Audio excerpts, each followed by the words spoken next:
Bonjour, ici Frédéric Langourieux, ton coach mental en trading. Alors aujourd'hui, j'aimerais mettre le focus sur un point particulier du mindset qui ne concerne pas que le trading, bien sûr, puisque on va parler plutôt de réussite d'une manière générale dans la vie, et quel que soit ce que tu peux faire. En fait, face à l'échec, quelle attitude on va avoir? Comment on va réagir? Et c'est vrai qu'on va dire qu'il y a deux grandes catégories de réactions face à l'échec.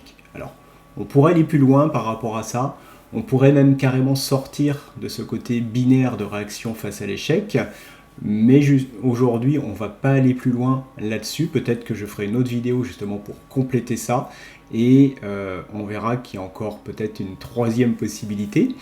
On va déjà rester dans ces deux grandes catégories, puisque finalement, ça va définir 95% des réactions de manière générale de l'être humain face à cette situation. Donc, quand on a un échec, ce qu'on appelle couramment un échec, c'est-à-dire que on a fait en sorte de réaliser quelque chose, de réussir quelque chose, et puis ça ne fonctionne pas, ça ne marche pas, on n'atteint pas tout simplement le résultat souhaité.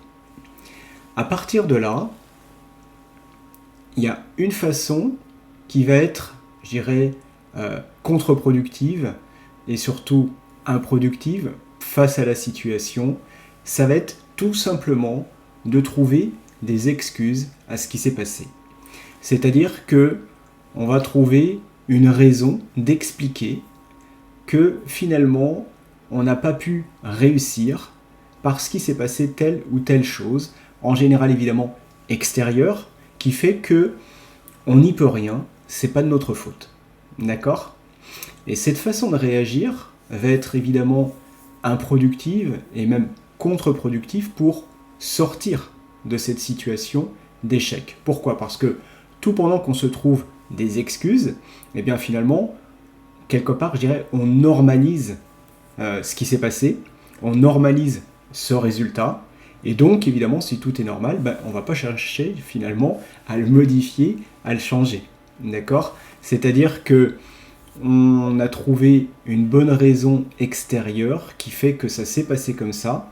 Et donc, à partir de là, on n'y peut rien. Et évidemment, si on n'y peut rien, eh bien, quelque part, la situation va rester telle qu'elle. La deuxième possibilité, c'est de prendre responsabilité de cet échec. Ça veut dire quoi, prendre responsabilité ? Ça veut dire tout simplement que, en fait, vous allez expliquer, non pas à partir de ce qui s'est passé à l'extérieur, mais à partir plutôt de vous.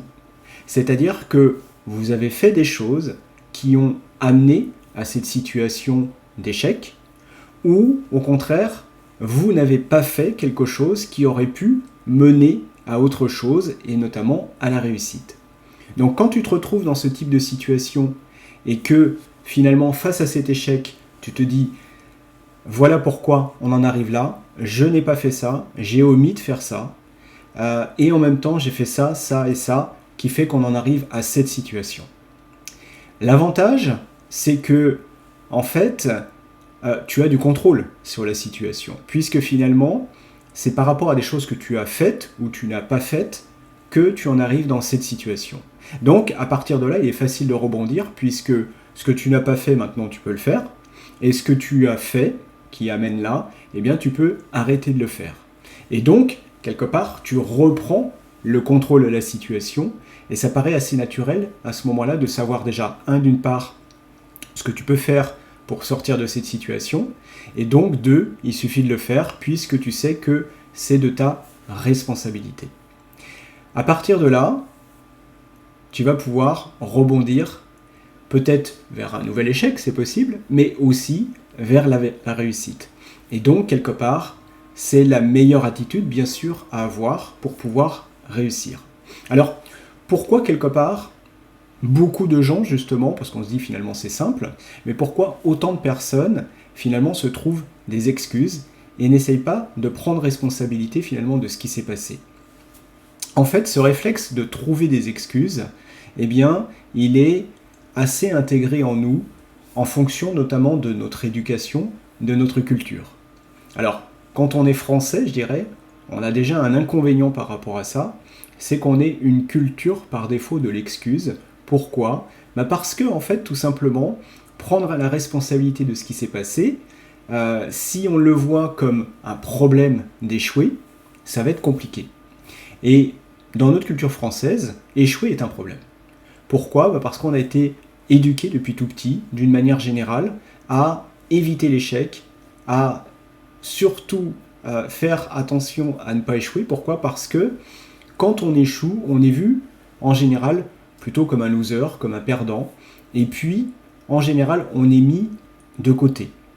Et ça, c'est lié entre autres à la culture française. Pourquoi ? Parce que si vous regardez la culture américaine, on n'a pas du tout la même façon de prendre l'échec par exemple, et pour eux, c'est évident dans leur culture que l'échec fait partie du succès, que c'est qu'une étape sur la route du succès. Alors que nous, en fait, on est plutôt de j'échoue ou je réussis. Et en fait, on ne voit pas que la plupart du temps, ceux qui ont réussi ont d'abord commencé par échouer. Et finalement, c'est ne pas voir cette partie du chemin qui fait que on a les perdants et on a les gagnants. Et évidemment, si on voit les choses comme ça, on a tout sauf envie d'être dans le camp des perdants. Et donc, on va tout faire pour faire croire qu'on n'échoue pas, donc qu'on n'a pas échoué.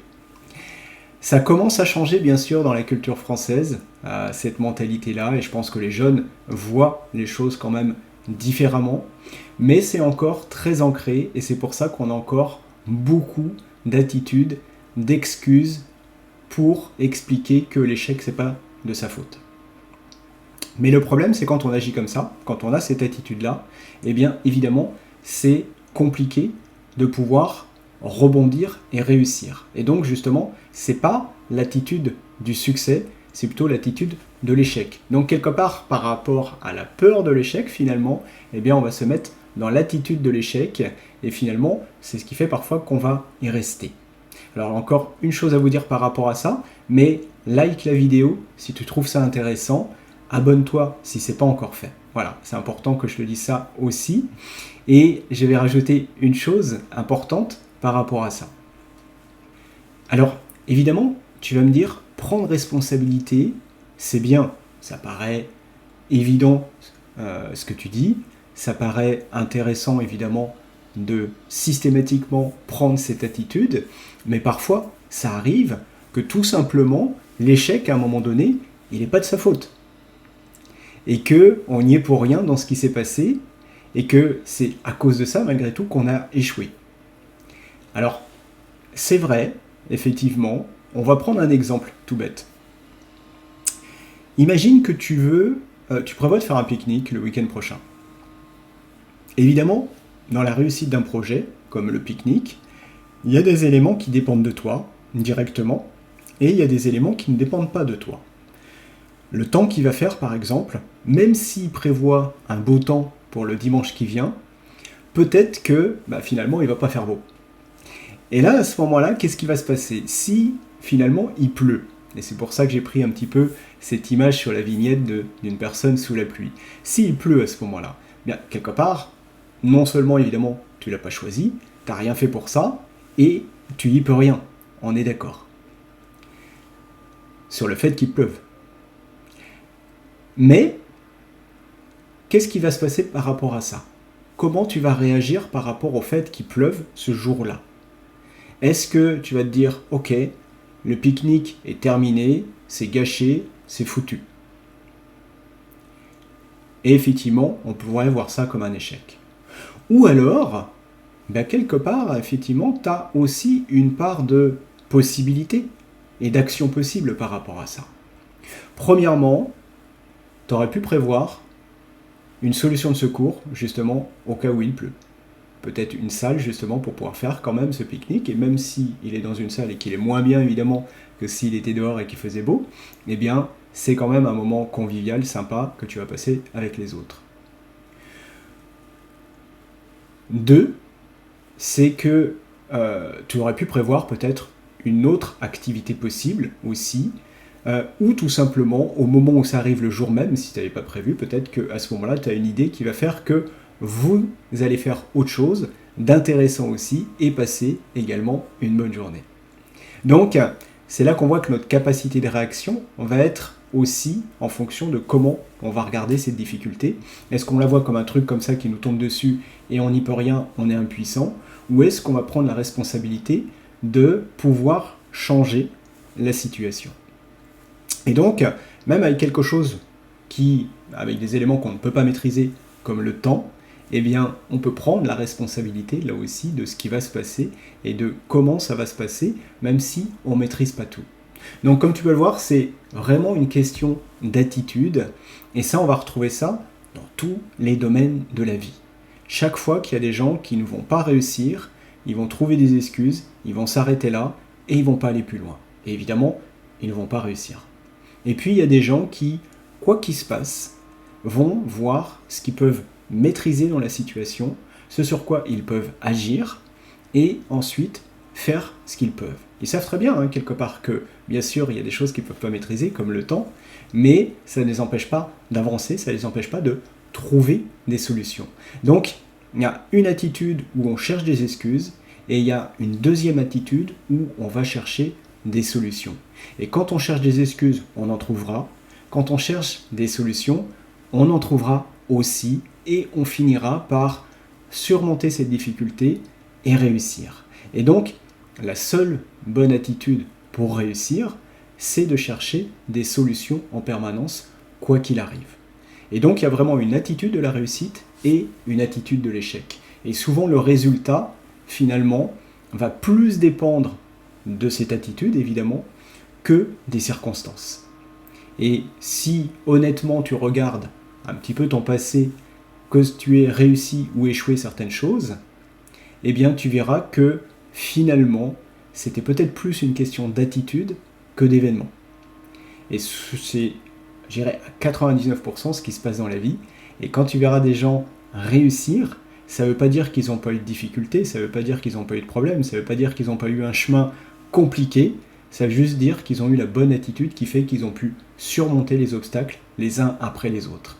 Et ceux qui seront arrêtés en cours de route, ceux qui n'auront pas réussi, c'est pas qu'ils auront eu plus de difficultés que les autres, souvent, parfois même pour certains moins que d'autres, mais eux se sont arrêtés en route, tout simplement, sur le parcours, parce qu'à un moment donné, en fait, ils n'avaient plus tout simplement la bonne attitude pour pouvoir continuer. Voilà, donc pense à liker la vidéo, je te souhaite une excellente journée et je te dis à très bientôt pour une nouvelle vidéo.